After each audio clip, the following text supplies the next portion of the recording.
ڕۆژی سێشەممە ژمارەیەکی زۆر لە بەرپرسانی سیاسی و ئیداری و چاڵکوان و چین و توێژی جیاجیا بۆ یادکردنەوەی کیمیابارانی هەڵەبجە هاتنە بەردەم کۆنسوڵخانەی ئەڵمانیا لە شاری هەولێر. ئامادەبووان پێیان وابوو کاتی خۆی کۆمپانیەکانی ئەڵمانیا ڕۆڵیان هەبووە لە فرۆشتنی چەکی کیمیایی بە ڕژێمی پێشووی عێراق و ئاکامەکەشی بەدەیان هەزار هاوڵاتی سڤیل بوونە قوربانی کە ئێستاش سەدان لەو قوربانیانەی کە بە چەکی ئەڵمانی کیمیاباران کران بەدەم ئازارەوە دەناڵێنن.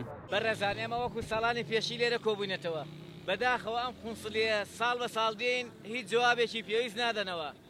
ئەوە لە کاتێکدا ئێمە زیاتر لە 400 برینداری کیمیاوی هەیە و دەتلێنەوە و ڕۆژان لیان دەمرێت کەچی ڕۆژانە دەیان ڤیزە دەدەن بە بەرپرسان و دەوڵەمەندەکانی ئەم وڵاتە و خەڵکی برینداریش کە بە چەکی خۆیان بریندار بوونە هیچ لاکردنەوەیەکیان لیان نییە. ڕێکخەرانی گردبوونەوەکە بە نوێنەرانی کۆنسوڵخانەی ئەڵمانیا ڕاگەیاند هەموو ساڵێک ئەم یادە دەکەنەوە و یاداشتێک دەدەنە کۆنسوڵخانەی ئەڵمانیا بەڵام هیچ ئەنجامێکی نەبووە. بۆیە ئەم جارە گەر بە جددی بەدەم داواکاری ئەوانەوە نەهێن ئەوە لەوانەیە هەفتەی داهاتوو دیسان بێنە بەردەم کۆنسوڵخانە و مان بگرن. داواکانیان لەم چەند خاڵە پێکهاتووە. حکوومەتی ئەڵمانیا بە فەرمیدان بە تاوانەکانی جینۆسایدی کورددا بنێت کە دادگای باڵای تاوانەکانی عێراق دانی پێداناوە. هاوکات تاوانی جینۆسایدی ئێزیدی و کریستانەکان و شەبەک کە هێزی تیرۆریستی داعش ئەنجامی داون. حکوومەتی ئەڵمانیا بەشداری بکات لە کەمکردنەوەی ئازاری بریندارانی چەکی کیمیاوی لە کوردستان بە چارەسەرکردنی بریندارەکان لە وڵاتی ئەڵمانیا.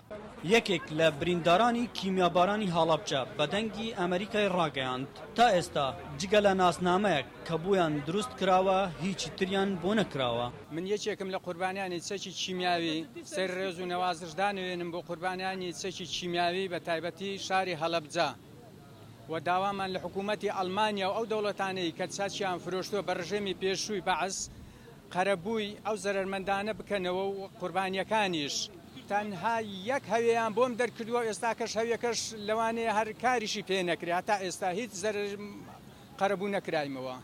ئەحمەد زێباری دەنگی ئەمریکا هەولێر.